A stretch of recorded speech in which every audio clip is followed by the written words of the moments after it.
A few days later, on the 8th of February, 1868, against all odds of it ever happening, an all-Australian Aboriginal cricket team stands at a dock in Sydney, staring at the largest sailing ship they've ever seen, the Parramatta.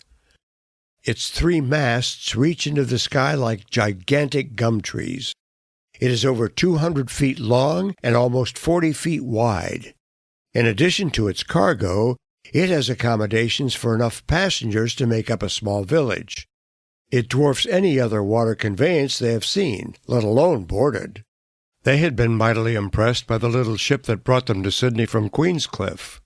They approached the Parramatta cautiously, as if it were some kind of otherworldly marvel.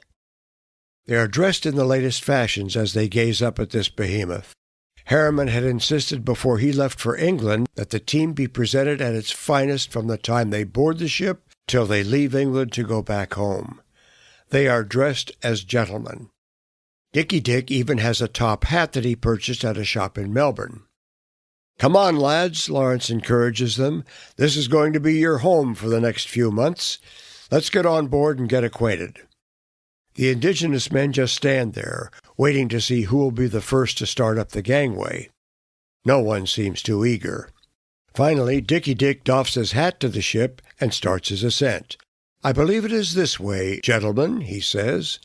The others laugh and then follow, reluctantly at first, but eventually realize that it is a fait accompli and board with no further hesitation. Mullah brings up the rear, not because of any fear or trepidation, but because he sees himself as their shepherd. Once they are all on board, they are led to a large cabin amidships, which will be their ocean home. Each of them is silently pleased that they will all be together, rather than in separate cabins. They may be on board an ocean-going vessel, but that doesn't mean they are comfortable with the idea yet. Being in one cabin makes them feel safe.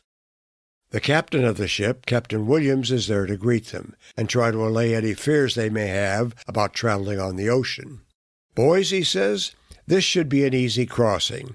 The Parramatta is a sound Blackwell frigate. It is made of the finest teak wood.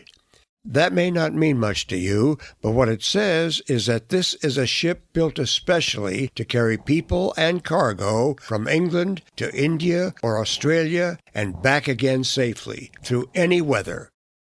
In other words, you are in good hands on board this beautiful sailing vessel. I have personally made these voyages many times, and I'm still here." He laughs, hoping this will loosen the blackfellows up a bit. They are not quite ready to relax just yet, but they give him their full attention.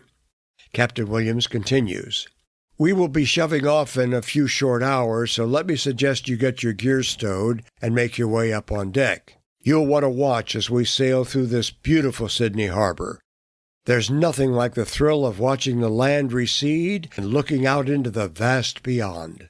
It is not a sight you'll easily forget, and you should not miss it." Captain Williams starts toward the door and pauses. He turns back. "Mr. Lawrence, with your permission, I would like to conduct prayer meetings with these boys on a regular basis. They should know that Jesus is watching over them and protecting them from harm.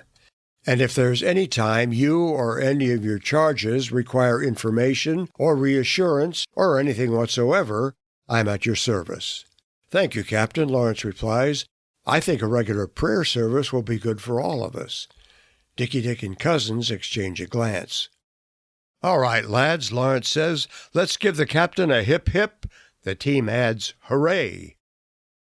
For the next half an hour or so, they busy themselves picking places to stow their gear and making the large cabin into a space comfortable enough for their needs. It isn't long before it morphs into a satisfactory home. They have certainly had to make do with much less in the past.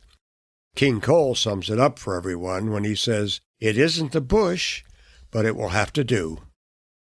Now that everything is under control in their living space, Lawrence leads them up to the top deck and toward the stern. Many of the other passengers are already introducing themselves and chatting. Most of them are Australians, so when the Indigenous players walk in their direction, the chattering stops. A few knew they would be traveling with a cricket team, but no one told them what color it was. The atmosphere becomes awkward.